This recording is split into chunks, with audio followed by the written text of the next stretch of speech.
I don't remember a specific rule or obligation or law that required it, but it just it was an unwritten rule from what I remember that you just do it. Like, I mean, it somebody wants your badge number, it's right there on your shirt. Yeah, 536. You know, my name. Yeah, yeah.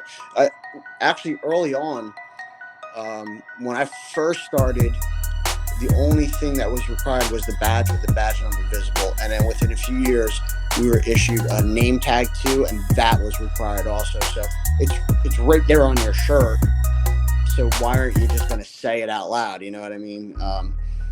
I don't remember specifically that it was a rule that you had to, but it didn't make sense to. No, you don't know me. Yeah.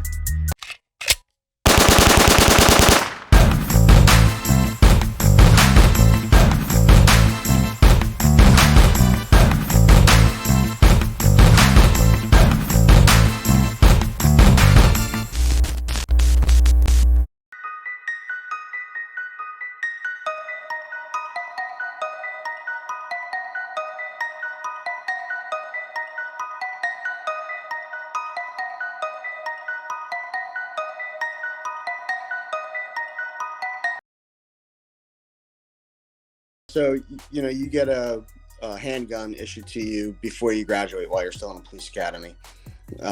You know, so my first day on the job was was a bit unique for the police experience. Uh, you start off in roll call. We call it roll call. Like different departments call it different things. We start off in roll call. So I'm in a room with I guess there was probably about 25 cops at that point working the street during the day.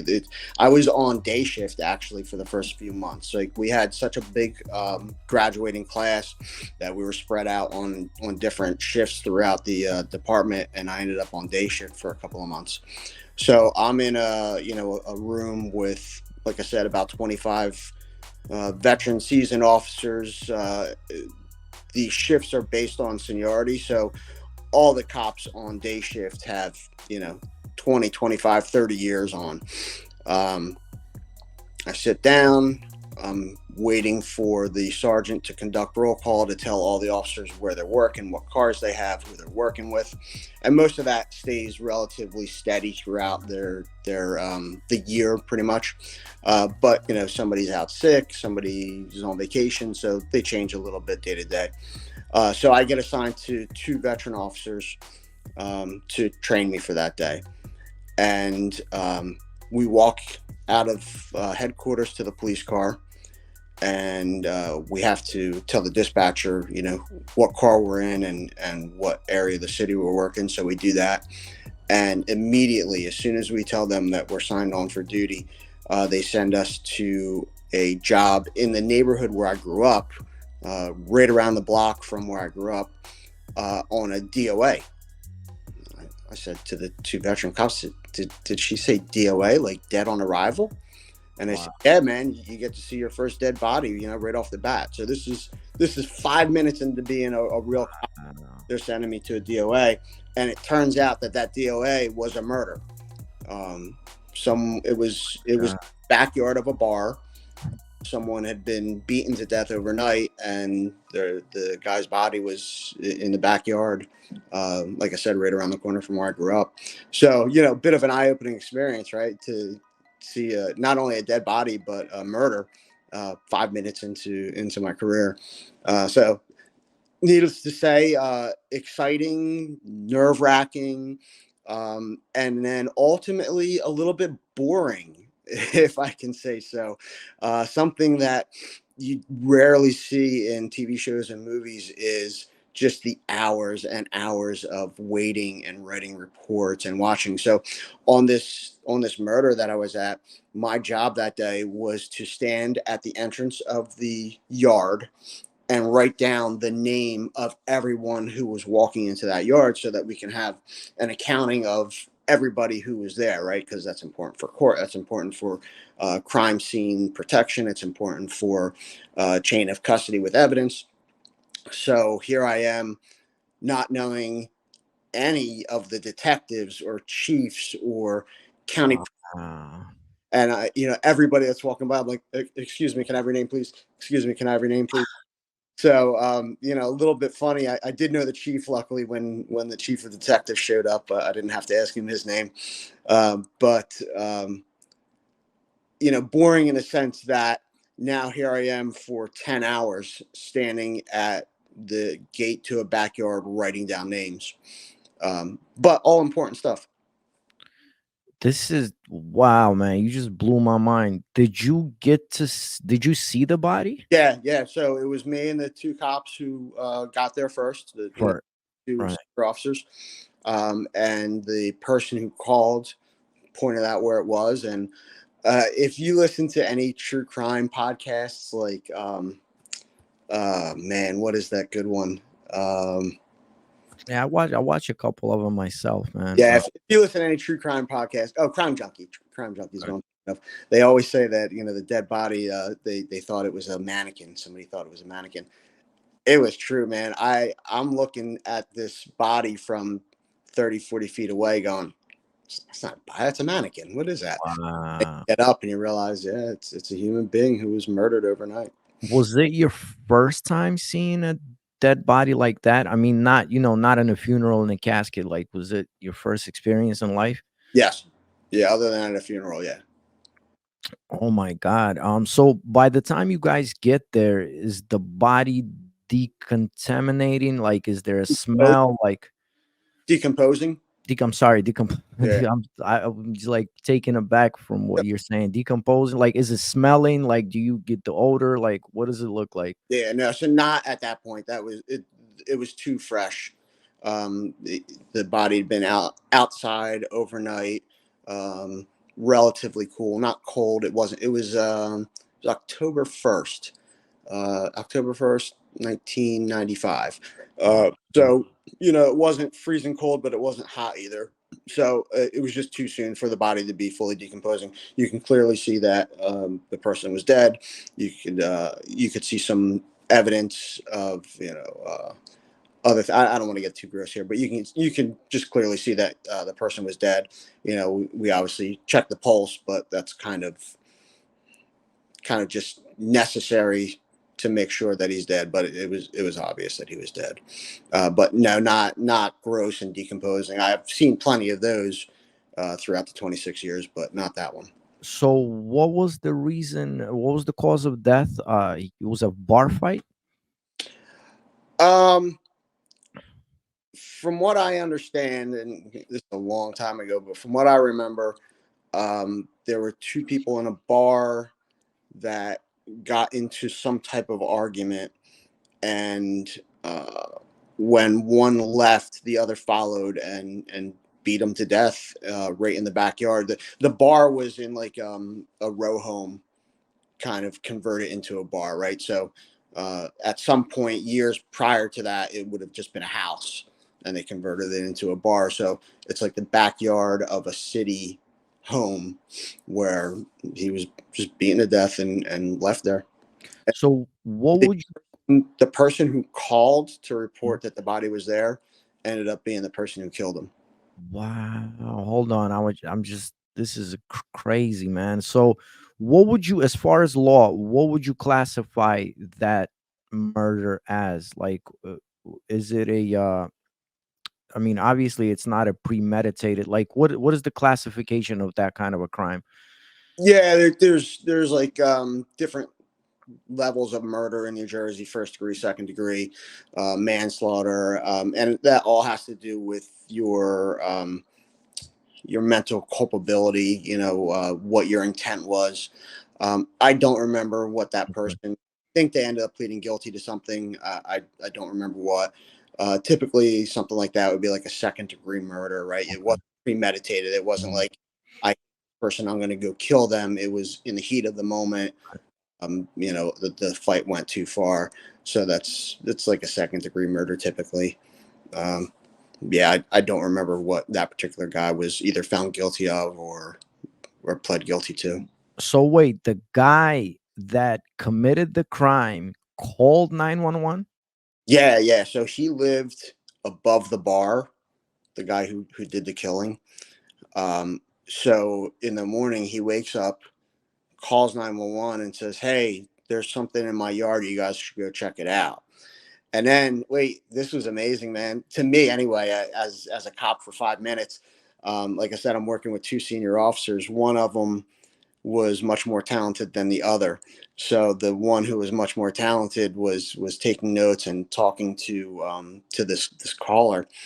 And at the end of the night, when we're all wrapped up, now this scene is still going on for several hours after our shift is done, but we get relieved. We're heading back to headquarters to write the reports and everything. And the one guy who ended up being a homicide detective years later said to me, "That guy did it." I said, "Who?" Wow. He goes, "The guy who called, the guy we were talking to all day, he's the one who did it." I was like, "How do you know?" He's like, I'm telling you, I can tell from the way he's talking. I can tell from his story. Nothing adds up. That's the guy who did it." And sure enough, he was right. That was the guy who did it. So you mentioned something very important. Now thinking about it, was it a talent that helped this police officer kind of know who did it? Was it his experience? Was it everything combined? Like, what do you think separates what you said, a talented police officer, from a not so talented police officer? Certainly, everything combined, like you just said, right? So not only was this talented police officer naturally talented, right? Like he had a good way of talking to people and listening to people, but he was also interested in being a good cop, right? he Wow. was he was the kind of guy who would read everything that came out from the department. He was the kind of guy who would read updated case law. He was the kind of guy who would not just learn the law when they were in a police academy, but then continue to go to classes and read the law as it changed. Um, Whereas the other guy we were working with ended up not even being a cop within a few years for tons of personal reasons. And um, so the difference was all of it, right? He had a natural ability, but he also had a desire to be better. Whereas the cop who didn't really care about anything but getting a paycheck ended up not even being a cop within a few years. So I think this is a very important thing that people bring up all the time, that there's these two different sort of officers. One that just wants to go home at the end of the night. He wants to go home. He wants, I mean, everyone wants to get home safely, but there's one that just wants to get home. And there's this other police officer that goes the extra mile to do his job. Would you say that that presumption is correct? Like, are there these, because I hear this from people all the time, that there's these two, you know, police officers in our country. Yes, I completely agree with that. But I will also say that that's just human nature. You said earlier that cops are just human, and that's true. You can go to Walmart and encounter that same thing. You can go to Best Buy and encounter the guy who, you know, they're not getting paid on commission, right? So he's just going to sit there and go, "Yeah, the TVs are over there." Or you can talk to the guy who loves TVs and is going to find the best TV for you, right? So that's That's a great point. law enforcement too, but it's because we're human. That's a great point, and I think this is so important within this conversation, because again, like, we always tend to separate people, like, oh, cops, they're just these guys in blue and they're like robots, and they're like, no, they're human beings. And you just explained a great thing, that is just human nature, man. Yeah, So this this like, I'm stunned right now that this was your first experience. You get home that night. yeah. What's going through your head, man? God, I wish I could remember, man. Like you would think it would really But be. are you afraid? Are you like, what do you think what's going on with, like, are you thinking I'm not going back tomorrow, man? Or are you thinking, no, I gotta go back? So I was 21, actually 22 years old at that time, Wow. still living with my parents. They were still married, and I'm living with them. So, I get home 10 o'clock, 10:30 that night, tell them all about it. No, I was not afraid. It never stopped me from, oh my God, I'm not going back. It ignited me, just like the police academy ignited me and motivated me to do more. So did that, man. Nobody, like, I was getting calls from my classmates from the academy, like, dude, you went to a dead body already? You saw a murder already?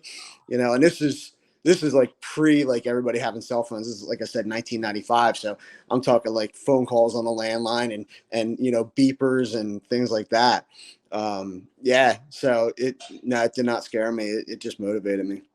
We're gonna talk about some other experiences you had, but after that particular experience, do you think you had nightmares? Like, I'm trying to see if you had any kind of psychological bad, like, Yeah, effect after that. yeah, I know exactly what you're saying, and it's something that's really important in law enforcement these days, particularly in New Jersey. I got to say, the Attorney General in New Jersey, um, they implement a lot of rules. If you don't know, the Attorney General in New Jersey has command over all law enforcement officers in New Jersey, right? So if the Attorney General says you will do this, every police officer, every police department in the state of New Jersey will do that. That's not exactly the same in other states. So a little unique in New Jersey in that sense, but they're really pushing police resiliency right now. I know just before I retired in 2021, there was some mandatory training that came out regarding police resiliency and how to deal with those emotions and those feelings. I'm pretty lucky in the sense that um, I've never had like really heavy PTSD. I've never had like nightmares that keep me awake at night. I've had the ability to process these things and move on from them. Um, that's not to say that that's every police officer's experience. We have a lot of resources available to us. Um, to deal with that, professional resources, whether it's therapy or, look, like I said, we're human beings, right? So there's alcoholism, there's drug use in law enforcement that we have, you know, counselors and rehab dedicated to police officers, right? Because it'd be kind of uncomfortable for a police officer who has an alcoholism, alcohol problem to go to the same rehab with people that he had just arrested. Right. So there are rehabs specifically for police officers. Um, the problem is connecting the officer who has that issue with the resources that they need because there's such a thought, such a mentality of this is weak, this shows weakness, I can't admit to this, I can't show this. Wow. So, you know, it really takes a close connection with somebody who's having the problem and then dragging them to the solution.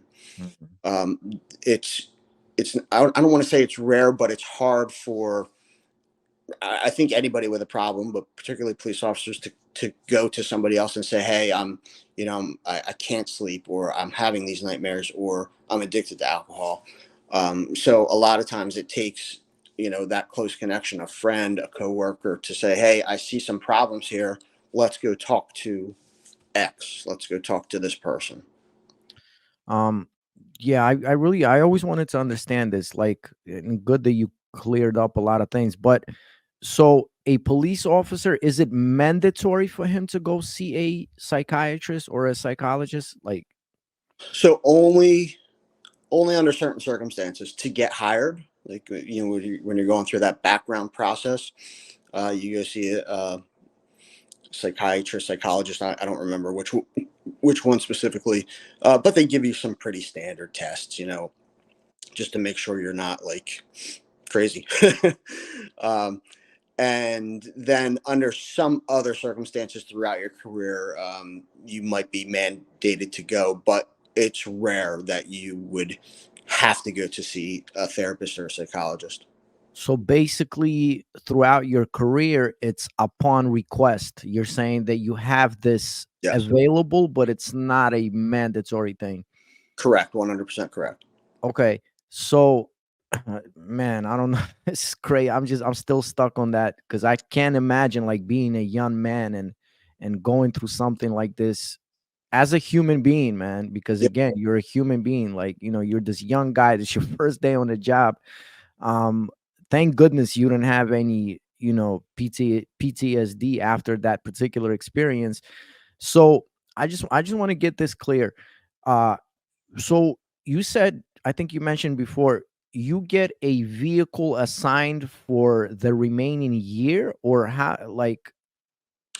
so that depends on the department. In Trenton Police, no, not at all. You show up to work that day, you get a vehicle assigned to you for that day, and you go use it. Now if you are working in the same section of the city with the same partner, a lot of times you get the same car. They try to keep the cars assigned to the different areas, but cars go down all the time, particularly in a place like Trenton.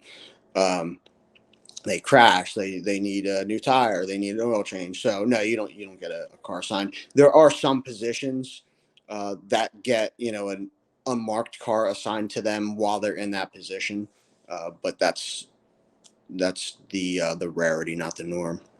And you get one weapon. I think you said that you get this weapon even when you're in the academy, basically. So you have the same gun once you start working.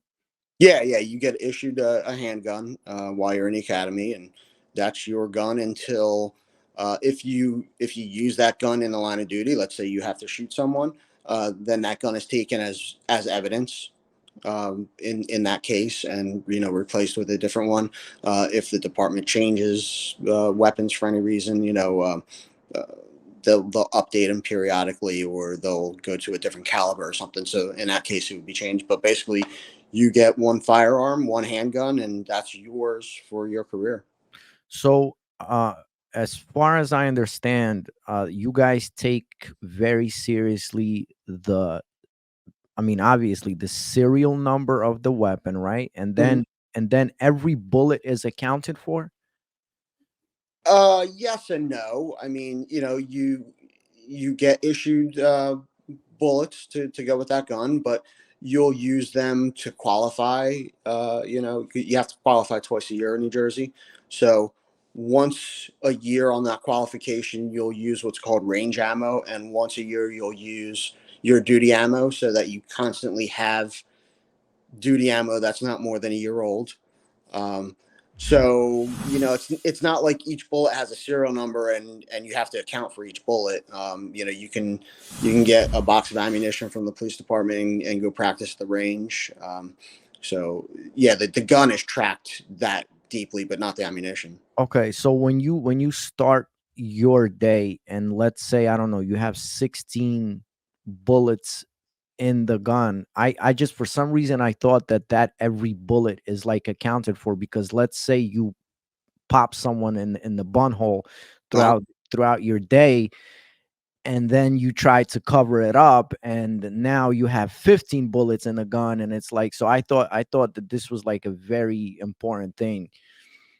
yeah, I know what you're saying there, and that would just have to come out in the investigation. Yeah, the bullets are not tracked as deeply as what you're saying. I got it. So, okay, so basically you can get any car for that day. Your shoes have to be shined, correct? That, is that a myth, that man? depends on the department, right? Like in the Trenton Police Department, if you didn't have shiny shoes, it wasn't a big deal. Now in the academy, yeah, spit shine, beautiful. But once you're out on the street, not many bosses are looking at your shoes. There are some departments not far from Trenton in the suburbs that, yeah, you better have shiny shoes when you Mm. walk into that building. Um, and do you have to be clean shaven? So for my career, yes, you were allowed to have a mustache. You had to be, no beard.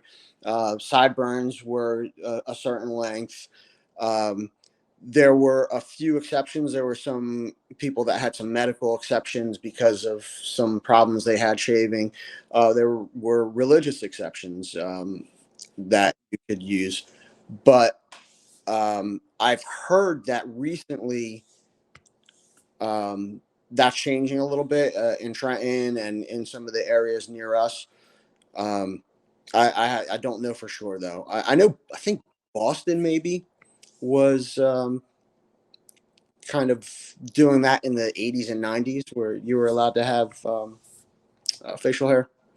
So this is 1995, and I think you originally said a very important thing about how the uniform is changing. What does your uniform look like? Is it the classical, what we see in the movies, um, at that particular time? Basically, what I'm asking is, you obviously, guys, you didn't have a body cam Right. at that time. Right. So it's just a shirt, a badge, and this is what I wanted to ask. As a part of your policy, when someone approaches you and you get into that official contact, are you obligated to say your name and badge number? I don't remember a specific rule or obligation or law that required it, but it just it was an unwritten rule from what I remember that you just do it. Like I mean, it somebody wants your badge number, it's right there on your shirt. Yeah, 536. You know, your my name. Yeah, yeah. Actually, early on, when I first started, the only thing that was required was the badge with the badge number visible, and then within a few years, we were issued a name tag too, and that was required also. So it's right there on your shirt. So why aren't you just going to say it out loud? You know what I mean? I don't remember specifically that it was a rule that you had to, but it didn't make sense to go, oh, no, you don't know me. Yeah.